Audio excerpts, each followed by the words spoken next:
Depuis le 1er juillet, les professionnels libéraux affiliés à la Caisse nationale d'assurance vieillesse des professions libérales bénéficient, en cas d'arrêt de travail, d'une indemnité égale à 50% du revenu professionnel. Cette indemnité est plafonnée à 169 € d'indemnité journalière en cas de revenus supérieurs ou égaux à 3 plafonds annuels sécurité sociale.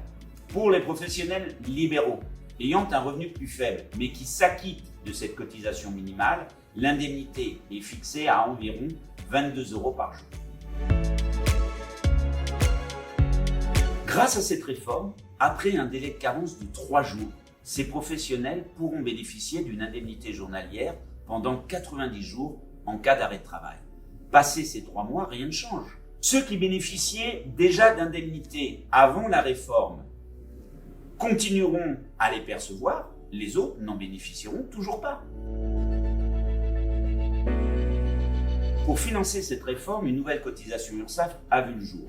Le taux de cotisation est fixé à 0,30% des revenus professionnels, sauf pour 2021, où elle s'élève à 0,15% en raison de l'entrée en vigueur de la réforme au second semestre. Pour les professionnels libéraux ayant un revenu professionnel supérieur ou égal à 3 plafonds annuels sécurité sociale, soit 123 408 €.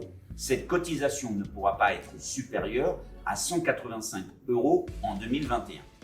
Pour les professionnels libéraux ayant un revenu plus faible, la cotisation minimale sera calculée sur la base de 40% du plafond annuel sécurité sociale, soit environ 24 € en 2021.